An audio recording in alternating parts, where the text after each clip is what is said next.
Government degree college Lakshadweep एवं government degree college Lakshadweep Hindi विभाग की ओर से इस वेबिनार में सभी का स्वागत है।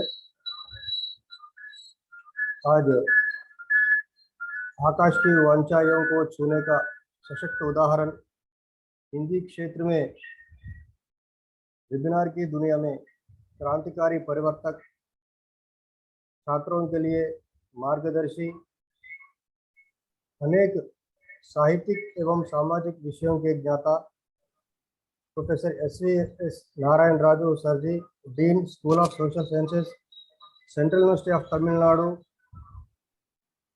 का स्वागत है।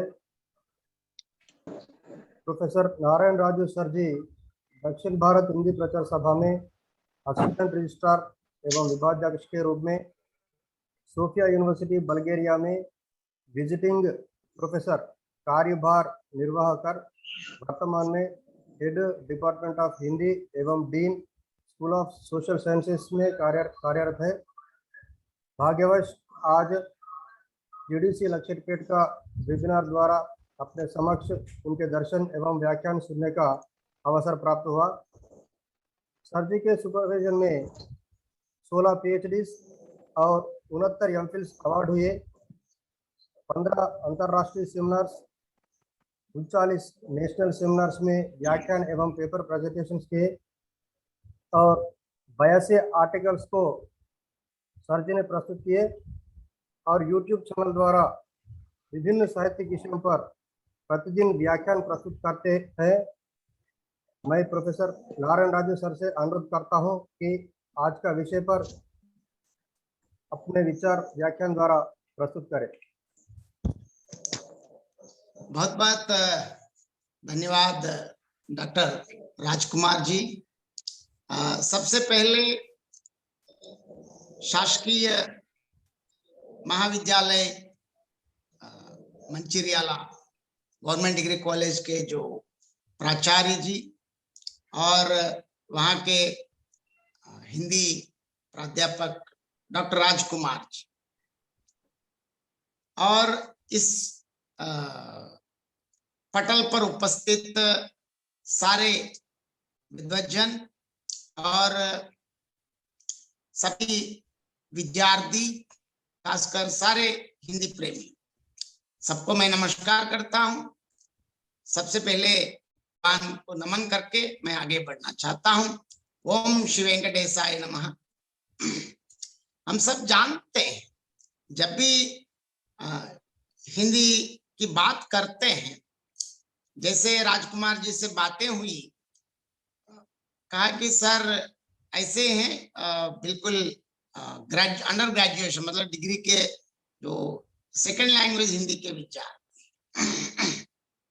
तो मैं इस संदर्भ में सबसे पहले खासकर मेरे प्रिय विद्यार्थी मित्रों से कुछ ऐसे चीज मैं आपके साथ साझा करना चाहता हूं, क्योंकि जब भी हम हिंदी पढ़ते हैं और ऐसे सुनते रहते हैं, तेलंगाना में तो आमतौर पर हिंदी में तो बात ऐसी, दक्षिणी उर्दू में ऐसे बात चलती रहती है, लेकिन खासकर एक भाषा के नाते हिंदी में जब भी हम बात करते हैं, लोग समझते हैं कि क्या कबीरदास, सूरदास, तुलसीदास या जयशंकर प्रसाद, इसके अलावा कुछ नहीं है क्या? है बहुत चीज, लेकिन इसको आज भी हम क्यों याद करते हैं, क्यों पढ़ने की आवश्यकता है, आज भी ये क्यों प्रासंगिक है, इस पर मैं आपके साथ कुछ चीज साझा करना चाहता हूँ। जब भी हम समाज में विषय से दिया मध्यकालीन काव्य में समाज, हम सब जानते हैं, बचपन से ही हम जब भी लिखते हैं, जैसे निबंध लिखने के लिए बताते हैं, तो सबसे पहले हम बताते हैं कि साहित्य समाज का दर्पण। लगभग तीसरी चौथी कक्षा से हम ये लिखते आ रहे। कहीं भी कभी भी जब भी हम समाज की बात करते हैं, साहित्य कोई अलग चीज नहीं है, समाज में समाज का ही दर्पण है। खासकर मध्यकालीन समाज आमतौर पर ये बताते हैं कि जाति पांति का भेदभाव है ये। इसके लिए जाति पांति का जो भेदभाव दूर करने के लिए बहुत कवि लोगों ने, कवि ने अनेक समाज सुधारकों ने कोशिश किया। शंकराचार्य से लेकर रामानुजाचार्य से लेकर, और उसी रामानुजाचार्य परंपरा के रामानंद और रामानंद के शिष्य तुलसी, कबीर, बहुत लोगों को देखते हैं। तत्कालीन समय में जैसे हम सूरदास जैसे कवि, अगर हम सूरदास वल्लभाचार्य से दीक्षा लेने के पहले अगर उनकी कविताओं पर ध्यान देते हैं, तत्कालीन समय में स्थित जाति पांति को दूर करने के लिए क्या कहा, सूर भी जाति पांति को वो नहीं पूछत श्रीपति के दरबार। मतलब श्रीमन नारायण सर्वम सहा चक्रवर्ती सृष्टि स्थिति लयकार, विष्णु के जो दरबार में कोई जाति पांति नहीं पूछते। वहां जाना है तो एकमात्र आधार है आपका शुद्ध आचरण, भक्ति। भक्ति मतलब धूप दीप नैवेद्य अर्चना ही नहीं, वो भी एक अंग है।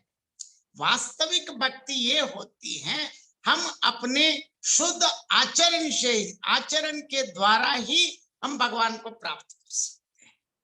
और जब भी हम मध्यकालीन कवियों के ऐसे लेते हैं, खासकर अनेक संदर्भों में नीति से संबंधित पद हमको मिलते हैं। और रहीम के एक पद से मैं ये बताना चाहता हूं, रन बन व्याधि विपत्ति में रहीमन मरे न रोए, जो रक्षक जननी जटर सो हरि गए की सोई। देखिए, इसको पढ़ने से हमको इतना बल मिलता है, विश्वास मिलता है, आत्मविश्वास मिलता है, क्योंकि रन बन व्याधि विपत्ति में रहीमन मरे न रोए, अर्थात युद्ध में, युद्ध मतलब रशिया यूक्रेन की युद्ध नहीं है। हम अपने जीवन में हर दिन युद्ध करते हैं, अपने आजीवन के लिए, रोजी रोटी के लिए, नौकरी के लिए। ये भी एक प्रकार का युद्ध है। युद्ध में वन मतलब जंगल में, मतलब अनेक संदर्भों में हम अकेलापन का अनुभव करते हैं। व्याधि, अभी हम पिछले 2 साल से कोरोना के महामारी से झेल रहे हैं। विपत्ति में, अनेक कष्टों में।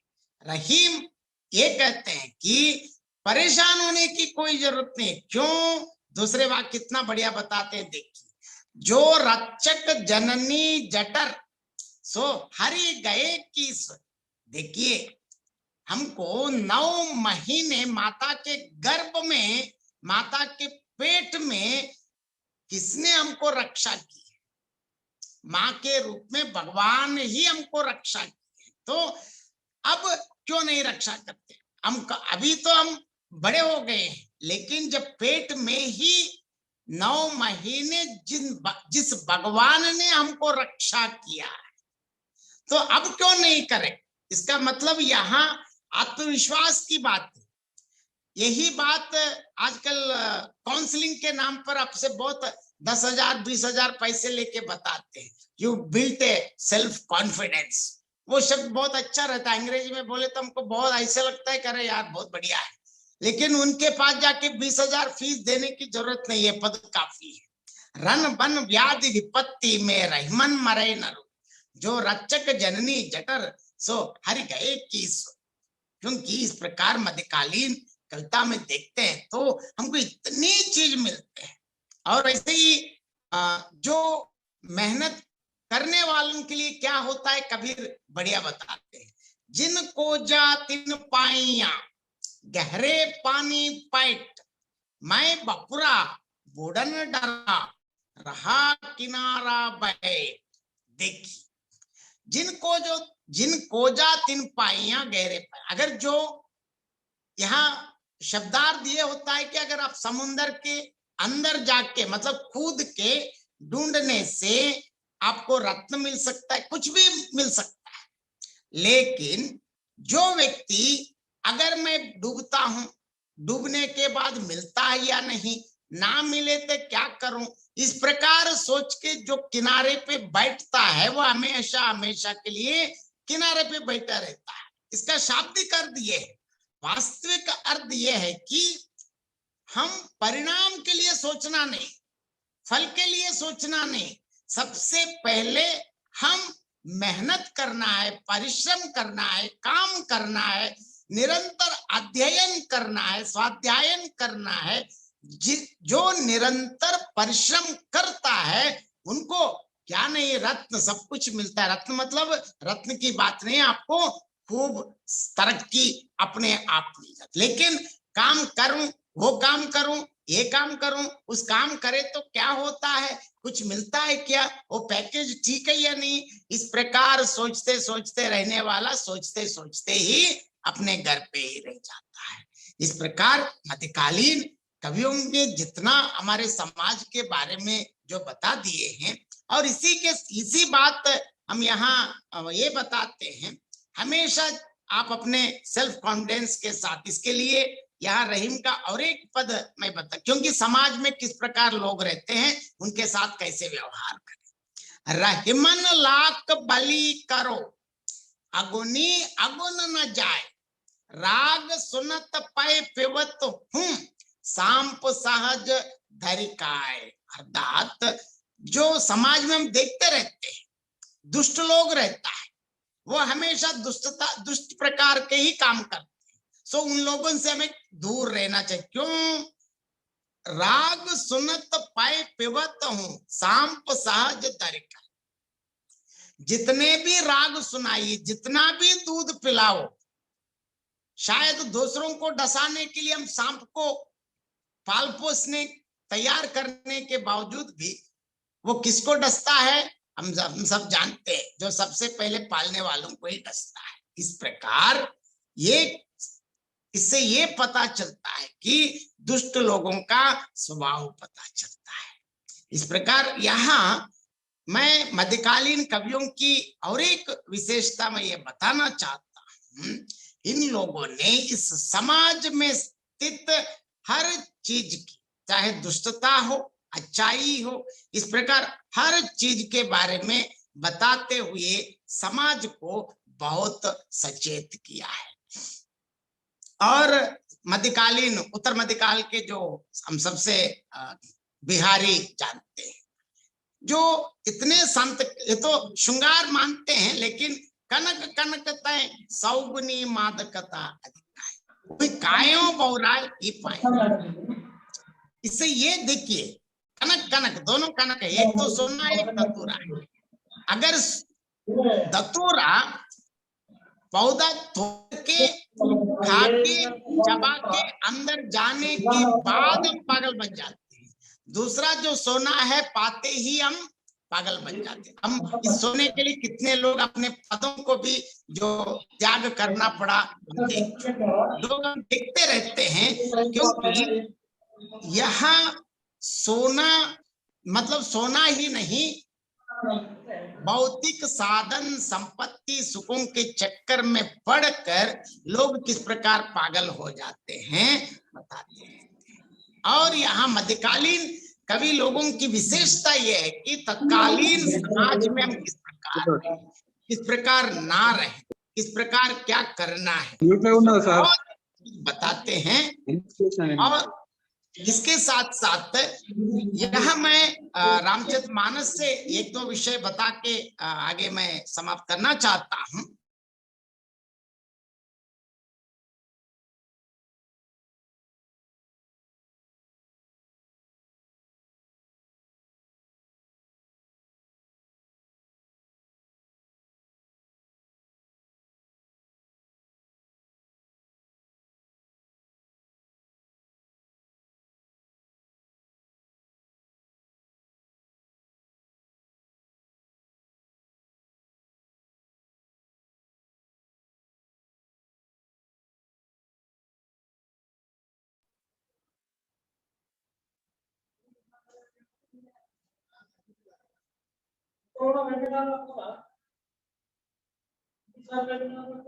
ఇది వచ్చినాం కదన్నా, నువ్వే రాలేదు.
देखिए, नाना प्रकार के मगर, घड़ियाल, मच्छ और सर्प थे, और कैसे हैं, जिनके 100 योजन के बहुत बड़े विशाल शरीर थे, और कुछ ऐसे भी जीव जंतु थे जो उनको भी खा जाए।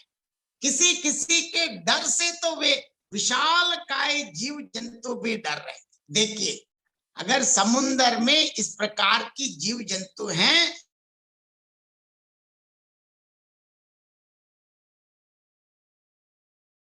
सर्प, इस प्रकार की कल्पना देखिए। तुलसीदास उन दिनों में, उनके पास क्या ज्योग्राफी चैनल है हम नहीं जानते, लेकिन अगर इस पद को अगर हम विजुअल इफेक्ट देना है तो कम से कम राजमौली जैसे डायरेक्टर के लिए तो 1 साल लगता है। लेकिन अगर इतनी सारी चीज हमारे पास, हमारे समाज के लिए उपयोगी हर चीज हमारे मध्यकालीन साहित्य में उपलब्ध रहता है।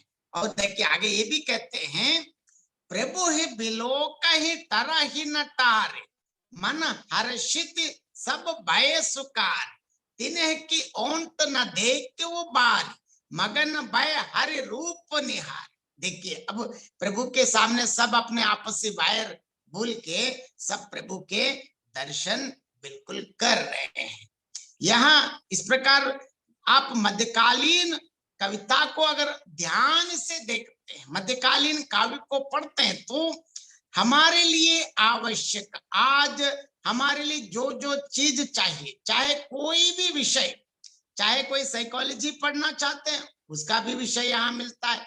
अभी मैंने मल्टीमीडिया का एक उदाहरण बता दिया, और नीति तो बता दिया, जाति पांति के भेदभाव से मतलब समाज किस प्रकार चलना है, इन सारी जो रूढ़ियों को, कुप्रथाओं को निकाल के आगे बढ़ने के लिए हर चीज का आपको बिल्कुल इसमें मिलता है। और यही नहीं, यहाँ इस संदर्भ में बाल का रामचरितमानस के बाल कांड से एक पद से मैं आगे समाप्त करना चाहता हूं। देखिए, एक बार कौशल्या माता, भगवान छोटा लड़का है, भगवान तो छोटे बच्चे हैं, जब उनको स्नान वान कराया और श्रृंगार करके पालने पर पौड़ा, मतलब अभी सुलाई, इस बीच में उन्होंने अपने कुल के इष्ट देव भगवान सूर्य की पूजा करके, स्नान करके आके पूजा वूजा करके ऐसे गई। लेकिन वापस आते ही उन्होंने क्या देखा, कर पूजा नैवेद्य चढ़ावा, आप गए जहां पाक बना, बहुरी मात ताहवा चले आई, भोजन करत देख सुत जाए। देखिए, वो वापस आए तो वहां प्रभु श्री रामचंद्र जी आराम से वहां का जो भी नैवेद्य प्रसाद जो भी रखे हैं खूब बढ़िया खुशी से खा रहे हैं। तो वो डर गई, क्योंकि छोटा लड़का, मतलब वो चलना भी ढंग से नहीं जानते हैं, तो वो तुरंत भाग भाग के वो कमरे में देखती है। कमरे में भी भगवान वहीं पे दिखता है, वो आराम से सो रहे हैं। तो फिर आके इधर देखती है, तो यहाँ भी भगवान है।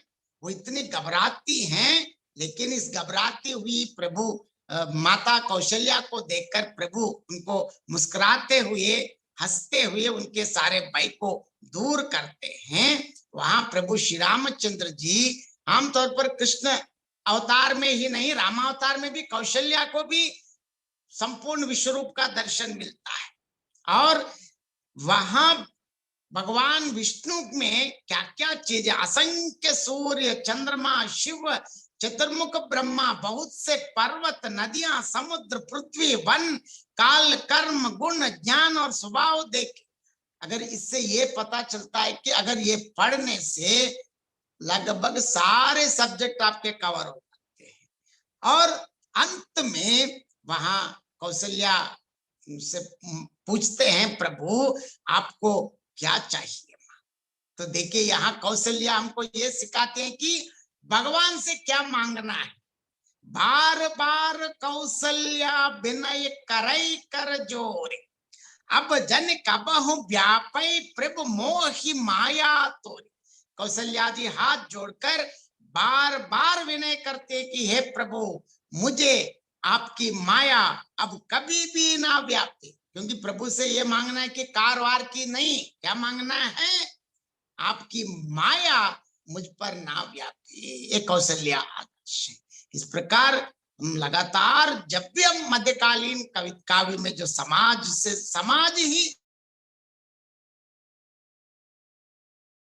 को आगे बढ़ाने के लिए, समाज सुधार के लिए जो भी लिखे हैं, अगर इन चीजों से आज हमारे जीवन में चाहे व्यक्तिगत हो या सामाजिक हो और राष्ट्र, सबके लिए ये पूर्णतः उपयोगी हैं। और इस प्रकार कहते हुए तो अनेक घंटों तक हम बात कर सकते हैं, लेकिन आज मुझको बिल्कुल राजकुमार जी ने आप सबके साथ मिलने के लिए, आपके साथ मैं जो जानता हूं, 2-3 चीज आपके साथ साझा करने के लिए जो यह शुभावसर प्रदान किया, इसके लिए गवर्नमेंट डिग्री कॉलेज लक्षितपेट और मंचरियाला और वहां के प्राचार्य, खासकर डॉक्टर राजकुमार जी को मैं बिल्कुल धन्यवाद अदा करता हूं। क्योंकि राजकुमार को मैं ज्यादा प्रशंसा इसीलिए नहीं करना चाहता हूं क्योंकि छोटे बच्चों को, छोटे भाइयों को ज्यादा प्रशंसा करे तो बिगड़ जाता है, लेकिन मैं उनको बहुत बधाई देता हूं। और मैं यही चाहता हूं कि भगवान श्रीमन नारायण हमेशा उनको खुश रहें, संपन्न रहें, समृद्ध रखे और हिंदी साहित्य के प्रति लगातार निरंतर काम करें, मैं यही चाहता हूं। आप सबसे मैं अभी विनती करता हूं कि अगर आप कोई प्रश्न पूछना चाहे तो पूछ सकते।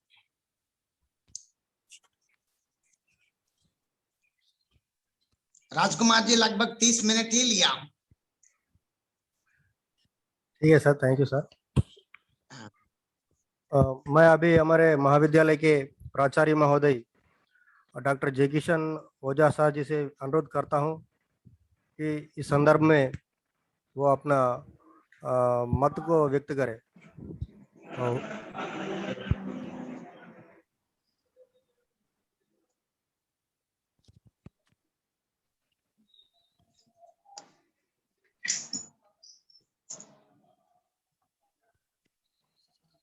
हेलो राजकुमार सर। सर सुनाई दे रहे हैं सर? या सुनाई दे रहा है ना? या सर।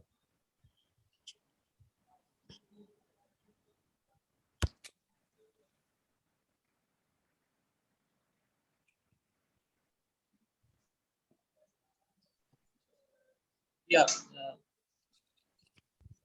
ऑनलाइन वेबिनार में उपस्थित सभी को मेरा नमस्कार। मैं बहुत बहुत धन्यवाद देता हूँ Narayan Raju sir, professor sir Narayan Raju sir का। सर हमारे लिए अपना कीमती समय निकाले।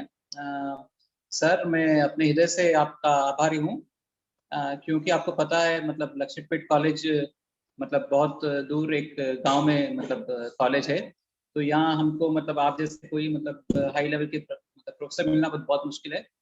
सो आपने हमारा आमंत्रण स्वीकार करके हमारे बच्चों के लिए, हमारे लिए अपना समय दिया, कीमती समय दिया, इसलिए मैं बहुत बहुत धन्यवाद प्रकट करता हूँ।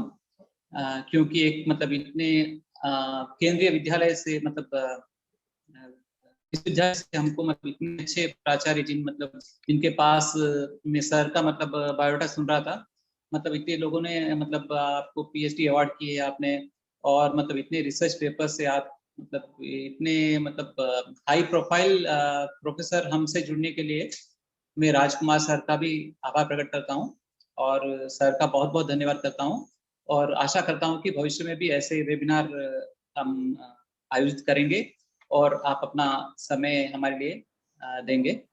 तो आप सबका बहुत बहुत धन्यवाद। धन्यवाद सर। आज इस शुभ अवसर पर एक बात कहते ही सर ने जो भी व्याख्यान दिया वो बहुत ही मूल्यवान है।